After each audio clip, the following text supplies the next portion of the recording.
بینندگان عزیز و ارجمند السلام علیکم. شام هر یک شمایان را به خیر و شادی میگوییم.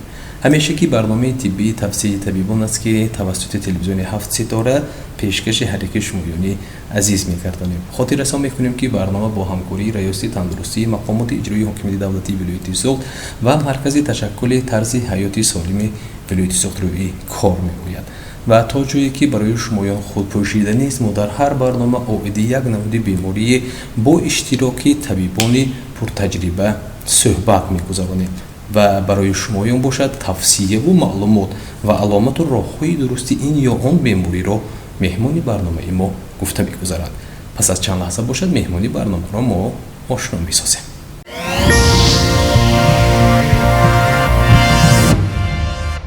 بینندگان عزیز برنامه را ادامه می‌دهیم. این نوبت در مهمانی ما محترمه خالق و زرینه اسرائیلونا، طبیب سرطانشناس شعبه آموزشی سیستم عضوهای زنانه مرکزی سرطانشناسی ولایت سوخت تشریف آوردند. و خب معلمه تشریفتان را خیر مقدم می‌گفتیم. تشکر زیاد. السلام علیکم. و اینجا معلمه تا جایی که تماشابینان عزیزی ما خیلی خود خوب میدونن، ما طول چند دقیقه در خاندان آنان مهمون هستیم و ما اویدی این یا آن بیماری صحبت میکنیم همیشگی با دکتران ورزیده و ما این نوبت تصمیم گرفتیم اویدی یک بیماری صحبت کرده باشیم که ما از این برنامه ما این نوبت بیشتر تعلق دارد به زنان و ما از بیماری سرطان و یا اینچنین بیماری سرطان گردنکی بچه دان استفاده باشیم و من در نوبت اول میخواستم برای تماشابینان عزیز کمی هم باشد اویدی خود مفهوم بیماری سرطان به بینندگان گفته گذاشته باشید. السلام علیکم بینندگان گرامی. خود بیماری سرطان این بیماری خطرناک است که در ارگانیسم حجره ها به نظارت و با سرعت افزایش می‌یابد و در ارگانیسم بافته یا یکان عضو سالم نابود می‌گردد. اگر در سری وقت تشخیص آشکار نشود، حالت بیمار بازنین می‌گردد، تهدید جدی به حیات انسان می‌رساند. امروز کوتاه اویدی بیماری سرطان گردنکی بچه‌دان استفاده می‌گذاریم. اساساً عامل‌های خطرناک، سبب‌ها، موارد پیشگیری و طبوبت آن. و اینجا من بسیار می‌خواستم معلومه اندیشه شما رو اویدی آن تا به بینندگان عزیز رسانیده باشیم. اصلا میگویند انسان سالم است، چون سالم است گوییم یک باره به این یا آن بیماری گرفتار میشود. به انسان سالم این گونه بیماری از کجا پیدا میشه و بعضی بیماری هستند که محض برای گوییم وابستگی دارد به مردان یا به زنان یا گوییم به دخترکان یا به زنها و اصلا این بیماری خود گفتیم سرطان گردنکی بچه‌دان چگونه بیماری از کجا سر میزند؟ آیا بیشتر به این بیماری اینچنین زنان گرفتار میشوند یا دخترکان گرفتار میشوند یا این بیماری گویا عموما سن و سال ندارد؟ من میخواستم کوتاه اویدی بیماری سرطان خودش چیست؟ بیماری سرطان گردنکی بچه‌دان این بیماری سرطان است که در قسم پایانی بچه‌دان یعنی در خودی گردنکی بچه‌دان افزایش می‌یابد. اساساً سن ریپرودوکتیوی و کلونسولون رو می‌دهد. یکی از اساساً فاکتورهای در بیماری سرطان میباشد این بیماری سرطان گردنکی بچه‌دان. در مرحله اول میخواستم کوتاه سخن کنم اویدی عامل خطرناک یعنی فاکتور ریسک. یکم این علاقه جنسی برمحل و عوض شدن شریکان جنسی زود و تموکشی، ایمونوسپرесія و البته ویروسی پاپیلومی انسان میباشد. یکی از سبب‌های سرشوی سرطان گردنکی بچه‌دان میباشد. یک بار گفته گذارم اویدی همین امگذرانی اویدی ویروسی پاپیلومی انسان در جمهوری تاجیکستان در مرحله فعالانه حاضر қарор дорад ва ташкилотҳои байналмилалӣ низ кӯмак мерасонанд. اینجا بسیار میخواستم معلومه اویدی خیلی علاقه به طوری مفصل گفته گذاشتید بیشتر از پاسخ شما و اگر نظر کنیم به اون معلومات و به این بیماری اینشون یک فایز خیلی کمی دخترکان هم گرفتار میشده اند. نه دخترکان نه زمانی سن سال ریپرودوکتیوی از 35 تا 50 ساله اساسا خیلی که گفتم در بالا این алоқаи ҷинсии бармаҳал, иваз шудани шарикони алоқаи ҷинсӣ зуд ва барьерный контрацептив, истифода набурдани муҳофизатӣ мебошад. اینجا معلومه خیلی که اینجا خیلی خوب قید کردید اصلا بیماری ها وقتی که به جنس انسان پیدا میشه انسانی سالم پیدا میشن علامت های با خود خاص دارن. مثلا گوییم اگر امروز پوشیدنی است که مادر کلان و بابا و پدر و مادران ما خوب درک میکنه اگر فرزندشون یا نبیرهشون گوییم از خوراک خوردن گوییم باز ماند یا گوییم حرارت بلند پیدا کرده باشد حتما میگن که این رو باید ما زود به نزد این طبیب ببریم و اصلا من اینجا بسیار میخواستم اندیشه شما رو اویدی علامت های پیدایش این بیماری اولین علامت هایش کدام است تا اونی که کمی هم باشد تماشابینان عزیزی ما معلومات گرفته باشند به خود. تشکر برای سوال پیشنهاد. یکم علامت های سرشوی سرطان گردنک بچه‌دان این میباشد اخراج خونین از محبل در دوره حیض، مابین دوره حیض، دردهای قسم پایانی شکم در وقتی علاقه جنسی میباشد، اخراج خون پس از علاقه جنسی میباشد یا که اخراج غیر مقرری از محبل، اینم علامتی سرطان گردنک بچه‌دان شده میتواند. برای پیشگیری سرطان گردنک بچه‌دان میخواستم کوتاه اویدی همین معاینات چی نمودی معاینات ها رو زنها گذارند. نه تنها در مرکز سرطان شناسی ولایت سوخت میتونند در جای استقامت در حجره های طبیب امراض زنانه گذارند. این میباشد یکم پاپ تست یعنی حجره های اتیپیکی دریافت میشود.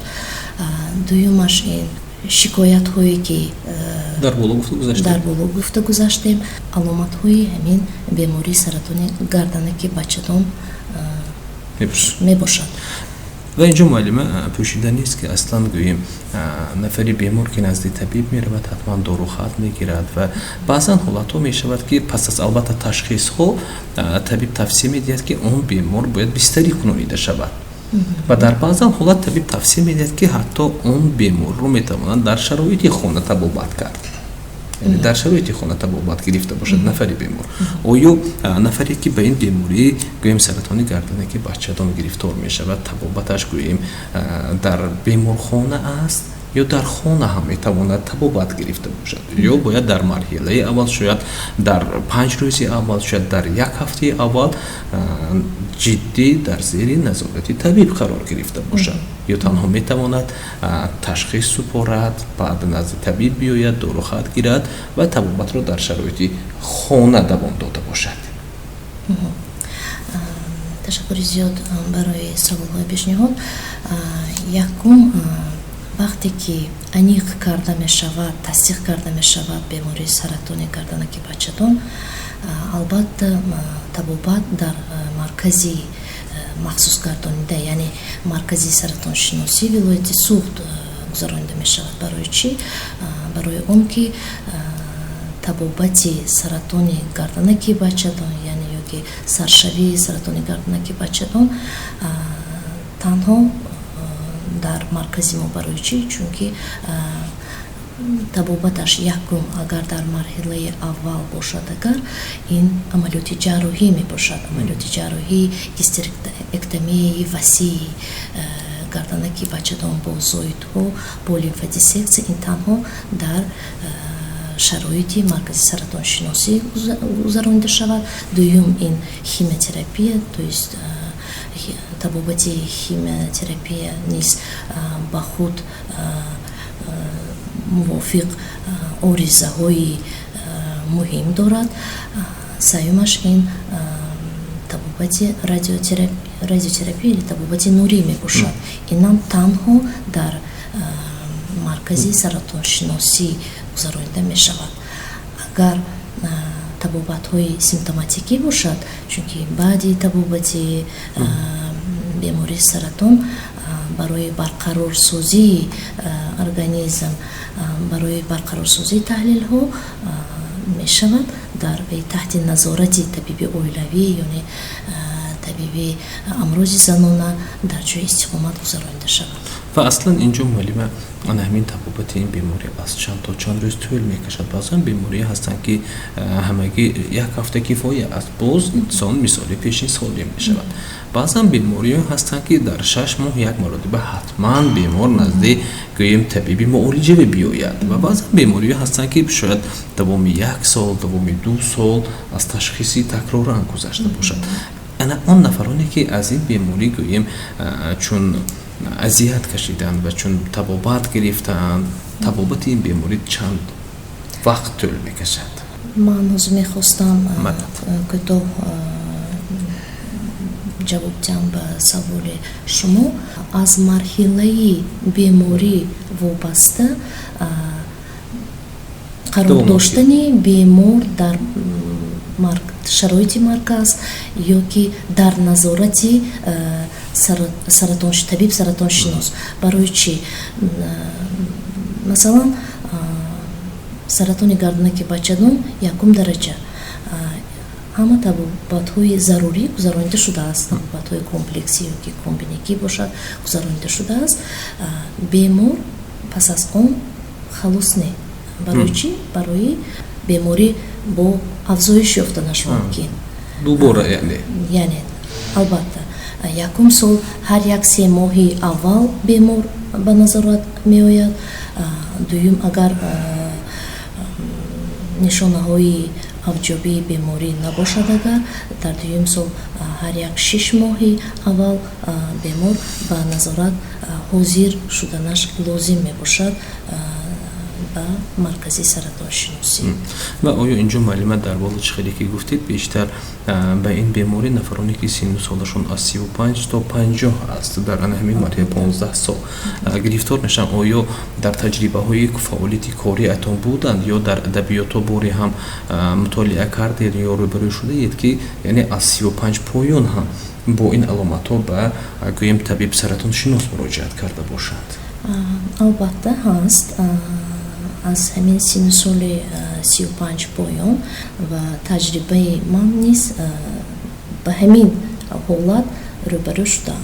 ва оё муаллима инҷо пӯшиданист ки чун агар гӯем солаш ҷавон аст, алон зани ҷавон аст, шояд 1 фарзанд таваллуд кардааст, 2 фарзанд таваллуд кардааст, албатта боз мехоҳад шумораи фарзандонро зиёд карда бошад. хоноҳо вақте ки бо як амри тақдир ба ин беморӣ рӯбарӯ мешавад ва чун зери назорати табибон яъне шумоён меистанд, муолиҷа мегиранд, оё табибон барои тавлиди фарзандони навбатӣ иҷозат медиҳанд ё нафаре ки зане ки ба ин беморӣ рӯбарӯ мешавад табибон сиёсатшинос тавлиди фарзандро низ иҷозат намедиҳанд ё инҷо як талаботҳои худро дорад? ташаккури зиёд барои саволи пешниҳод. ин якумаш боз гуфта мегузарем оиди марҳилаи беморӣ. агар бемор муроҷиат кунад дар марҳилаи аввал, табобат дар марҳилаи аввал яъне 1 марҳила табобат мешавад саратони бемории гарданаки бачадон. пас аз муддати муайян ба бемор таҳти назорати бемории табиби саратоншинос ва амрози табиби замонаи ҷои истиқомат зери назорат меистанд. пас аз иҷозат додани мешавад иҷозат дода баъд барои таваллуд иҷозат медиҳанд. барои таваллуд иҷозат медиҳанд. мазарат мепурсам ва дар баробари анаҳмон гӯем муаллима дар баробари оне ки табибони ҳам амрӯзи занона ва ҳам инчунин табиби саратоншинос вақте ки иҷозат медиҳанд барои таваллуд кардани фарзанди навбатӣ ва дар анаҳмон марҳилаҳои гӯем аз саргузаронии ҳомиладорӣ ҳам бояд ҳатман як маротиба аз ташхис гузаранд ё бо он кифоя аст? албатта бояд гузаранд аз пурра такробан якчанд маротиба азмоиниҳо мегузаранд, таҳлилҳои заруриро месупоранд. вақте ки табибон иҷозат диҳанд, пас аз он ҳомиладорӣ шудан мумкин мебошад, яъне дар байи муддати муайян дар назорат ҳатман меистанд. ташаккури зиёд. ва инҷо бинандагони азизу арҷманд бори дигар шоми ҳалиқи шумоёнро ба хайру шодӣ мегӯем. ва инҷо ман бисёр мехостам муаллима оиди боз як суоли дигар назари шуморо шунавида бошем. шояд солҳои охир бо чунин суолҳо ба унвони шумо ҳам муроҷиат карда бошам. вақте мо дар ҳар барнома чун бо ҳамкасбони шумо суҳбат мекунем, вақте ин суолро пешниҳод мекунем, дар навбати аввал шӯхикунон мегӯянд ки онҳо худ табиб шуданд ва албатта дар анҷом афсӯс мехӯранд ки кори нодуруст аст, яъне муолиҷа, яъне худ муолиҷа истифода аз гӯем шабакаҳои иҷтимоӣ ё гӯем маслиҳат бо наздикон мегиранд ва мегӯянд ки ман дард пайдо кардам, ман чунин аломатҳо дорам ва нафари дигар мегӯяд ту бояд ҳатман чунин корҳоро кунӣ, ё худ мегӯянд на назди табиб мераванд, на назди табиби занона мераванд, на назди табиби саратоншинос мераванд, гӯё ки шарм мекарда бошанд, гӯё ки метарсида бошанд ва ба худ муолиҷа шурӯъ мекунанд, чун ба сомонаҳои иҷтимоӣ ворид мешаванд ва он аломатҳое ки дар худашон ҳис карданд, диданд, онҷо ворид мекунанд ва ба табобат шурӯъ мекунанд. назари шумо чӣ гуна аст? афсӯс ки ин ҳолатҳо дида мешавад, ин ҳолатҳо ҳаст. айнан пас аз ҳамин ҳолатҳо ҳолати худро, ҳолати бемории худро аз якум марҳила гӯем то чора мегузаронанд, яъне дар организм беморӣ уже паҳн мегардад, уже нафасгирии бемор вазнин мешавад, харобшавӣ, ҳамин нишондодҳое ки беморӣ гузашта рафта ҳаст, ягон муолиҷа таъсир намекунад. афсӯс ки пас аз он муроҷиат мекунанд. вақте ки ҳамин ҳолат муроҷиат мекунанд, табобатҳое ки мо мегузаронем бенатиҷа шояд кам натиҷа мешавад, кам натиҷа. албатта барои ҳамин мехостем ки зане ки шикоят надорад дар 6 моҳ 1 сол барои саломатии худ бояд табиби амрӯзи занона муроҷиат кунад, дар ваи курси занона худро нишон диҳад ва мешавад ки дар марҳилаи аввал ягон шикоятҳо нест. барои ҳамин молишак барои хуҷайраҳои атипикӣ паптест мегӯянд, ҳамин гузаронида шавад. вақте ки ягон эҳтимолияти беморӣ пайдо мешавад, табиби амрӯзи занона ба маркази саратоншиносӣ мефирсонад. хуб, инҷо бисёр мехостам муаллима, одам баъзан бемориҳо ҳастанд ки гуфтед ки як аломатҳои гӯем бо пӯшида мегузарад ин беморӣ, албатта марҳилаҳои аввали он, ва дар кадом ҳолат гӯем аллакай гӯем ана ҳамон нафаре ки ин бемориро дар худ дорад аллакай ҳис мекунад ки ӯ гирифтори маҳз ин беморӣ аст, чун аллакай дар боло чанд аломатҳояшро гуфта гузаштед ва боз инҷо аломатҳое ҳастанд ки ҳаммонанди ба дигар бемориҳо ҳаст, яъне наздикӣ дорад. мешавад. барои ҳамин зан вақте ки шикоятҳое ки дар боло гуфта гузаштем дошта бошанд ё ки монанд бошад, ҳатман ба табиби амрӯзи занона ё ки маркази мо, маркази саратоншиносии вилояти Суд муроҷиат кунанд. дар ҳамин ҷо аниқ карда мешавад биғарзи ҳамин таҳлили морфологӣ тадқиқоти ултрасадо гузаронида мешавад. лозим бошад МРТ-и узувҳои корси худ гузаронида мешавад. чӣ хеле гуфтем, дар курси занона вақте ки табиб мебинад бо маълум мешавад, бо тавсияҳои лозимаро баъд мегирад. ва инҷо бисёр мехостем маълима оиди ин мавзӯъ суҳбат карда бошем. албатта мо бо як суҳбат наметавонем, бо як барнома наметавонем атрофи тамоми ин беморӣ истода бошем ва ҳамагӣ тӯли чанд дақиқе ки мо ҳамроҳ будем ва кӯшиш кардем ба бинандагони азиз оиди ин намуди беморӣ як маълумоти муфассал пешниҳод карда бошем. ва ман инҷо дар Фарҷом бисёр мехостам маълима аз шумо пурсон шуда бошем ки пас он хоҳарон, он занҳои азизи мо чӣ кор кунанд ки ҳамеша солим бошад, ҳамеша танашон, ҷисмашон солим бошад ва гӯем як оилаи хушбахту хурсанд дошта бошанд. дар охир маслиҳатҳои сода барои занҳои мардуми мо гуфта гузарам. Ин якумаш ҳар сол аз назорати табиби амрӯзи занона гузаранд ёки бо тавсияи духтур ёки дар маркази мо пап-тест гузаранд, яъне таҳлили морфологӣ мебошад. дуюмаш ин шикоятҳое ки дарди қисми поёни шикам, ихроҷи хунин аз маҳбал, ҳатман муроҷиат кунанд ба табиби ҷои истиқомат ва ҳамеша саломати худро нигоҳ доред ва илтиҳоби музмини узвҳои занонаро саривақт табобат кунед. вақте ки ихроҷҳои ғайримахсусӣ аз узвҳои таносуб пайдо мешавад, фавран ба табиби амрӯзи занона ёки табиби саратоншинос муроҷиат кунед. ва дар охир мехостам гуфта гузарам, 29 майи соли ҷорӣ ҷумҳурии Тоҷикистон барномаи миллӣ